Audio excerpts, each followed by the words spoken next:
When it comes to money, everybody wants to know how to get more of it. And there's nothing wrong with that. In fact, that's what this channel is all about: how to have more money, how to earn more money, and how to save it and invest it. But there's something even more important than learning how to have more money, and that is to have a wealthy mindset. That is a precursor to accumulating wealth, and that's what today's video is all about. Hi, welcome to the channel. My name is Jessica. If you're new here, we talk all things money, so don't forget to hit that subscribe button and the notification bell so you won't miss any of the upcoming videos. Let's begin. How can you adjust your mindset to have more money in your life and never have to worry about money again? To bring and keep more money in your life for the rest of your life. What I'm about to share with you is the key to unlocking wealth potential.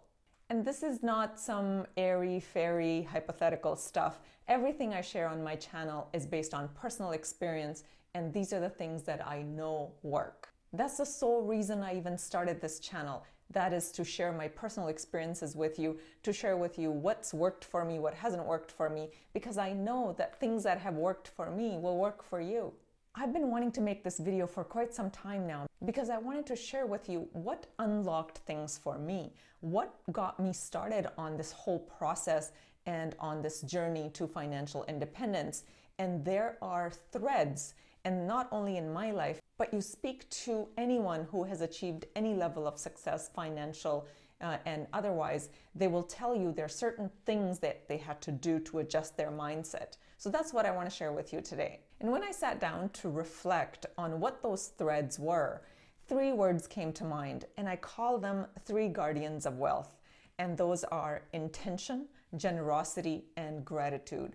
I believe it's our job to understand these three things and implement them and embody them in our lives, and the rest really takes care of itself. Let me explain each one of them. The first one being intention. What is your intention when it comes to money? I mean, intention works the same way in any part of your life, but because this is a personal finance channel, we're going to stick to money. So let's talk about the ways in which you bring money into your life. What is your intention when it comes to your business or your job? Let's say you are working for an employer. When you wake up each day and when you go to work and how you spend your time at work, what is your intention with your job? Even if it's not your favorite job, even if it's not your dream job and it's just a stepping stone for you to get to something else, it doesn't matter. It doesn't matter at all what you do. What is your intention? What do you put out there into the world when you go to work in the morning? Is your intention just to get through the day, do the minimum possible, and do enough to not be fired, and basically go with the intention of wanting money?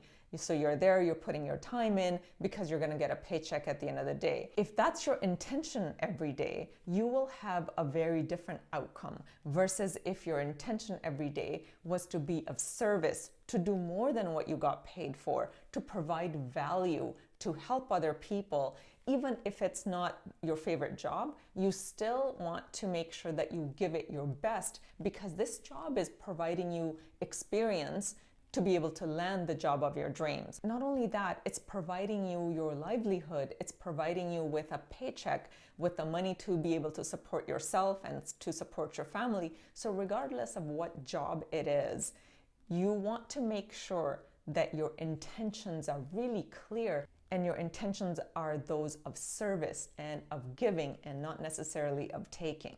Employ the philosophy of loving people and using money. So whoever you work with, do your best to help them out and help your company, help your boss. Have the intention of helping your company move forward. Those intentions will help you achieve unbelievable heights in your life. It might not even be from that company. It might not even be from that employer, but life itself is a just employer.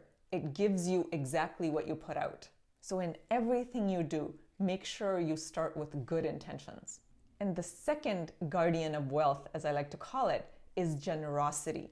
Make sure you are generous. If you are not generous, you can't expect generosity from the world. You can't expect generosity from life itself. What does it mean to be generous? Generous doesn't always mean money. You might say, okay, I don't have enough money, or I don't make enough money to be able to give, and that's not something that's feasible for me right now. That's fine. You have so many things that you can give.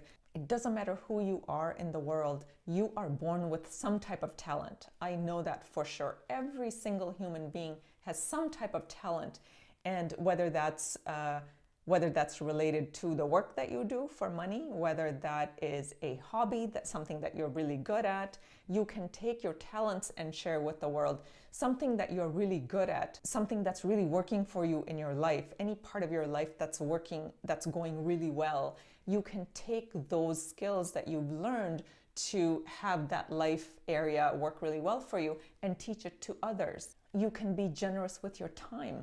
You can be generous with your understanding.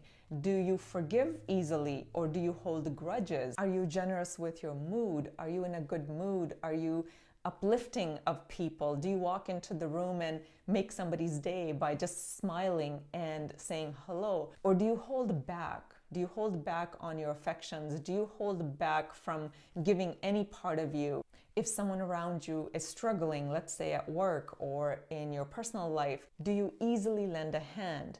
Do you ask people if they need help? Do you hold the door open for somebody? There's so many ways of being generous. You can help your neighbor, you can help your friends, you can help colleagues. There are so many ways of being generous. Generosity is the cornerstone of wealth.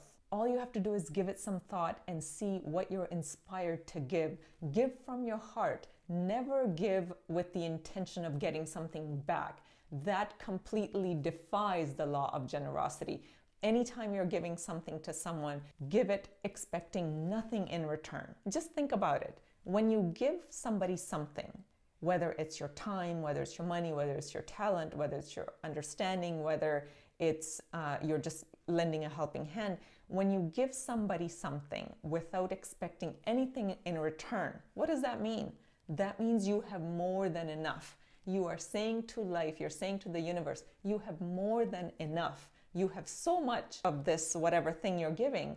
Not only you have it enough for yourself, you have plenty to spare. You have enough to give to others. And in the long run, everything that you give out comes back to you. And the third and final guardian of wealth is gratitude. Gratitude is the greatest and most underestimated secret in this world. It's the secret to living a happy life. It's the secret to being wealthy. It's the secret to remaining wealthy. Ask yourself, are you grateful for everything that you have in your life every single day? You have so much to be grateful for. Just before you say to yourself, well, I don't know, I'm having a bad year, I don't have anything to be grateful for. Be grateful for the house you live in. Be grateful for your health. Be grateful for the fact that you have electronics, some form of smartphone or laptop or tablet on which you're watching this. You are already abundant. You have so much in your life. You have clean air to breathe. You have a healthy body. You have a healthy mind. There are so many things. You might have a job. You have money coming in. There are so many things to be grateful for. Yes, you want more. We all want more. That's just human nature. There's nothing wrong with wanting more, wanting a better life, wanting a bigger house, more money, better car, whatever. You will have all of those things, but not unless you're grateful for what you have. Think of it this way. If you bought somebody a gift and they just looked at the gift and they just kind of put it aside and they weren't grateful, would you ever go and get them another gift? No, because you took the time and you got them a gift, even if it's a small gift. If you are grateful, if the receiver is grateful, the giver is a lot more likely to continue to give. So in this scenario, think of the giver as life itself, the universe. If you're not grateful for everything that you have now, why would you be given more? That defies logic. That defies the laws of the universe. Those are the three guardians of wealth: intention, generosity, and gratitude. I'm sharing these with you because these three things, understanding them and living them and embodying them, changed my life in ways that I can't even put in words. And I know these things will change your life as well. I encourage you to write these down and practice them every single day. Give yourself 30 days. There's nothing to lose. There's nothing to lose and everything to gain. If you make these things part of your life, you will feel more fulfilled. You'll get better ideas. You'll get more opportunities. Your life will continue to keep getting better and better and better because that's what you deserve. As always, thank you for watching. Don't forget to subscribe if you haven't done so already. And I really, really hope if there's one video of mine that you implement, that it be this one. It will definitely change your life.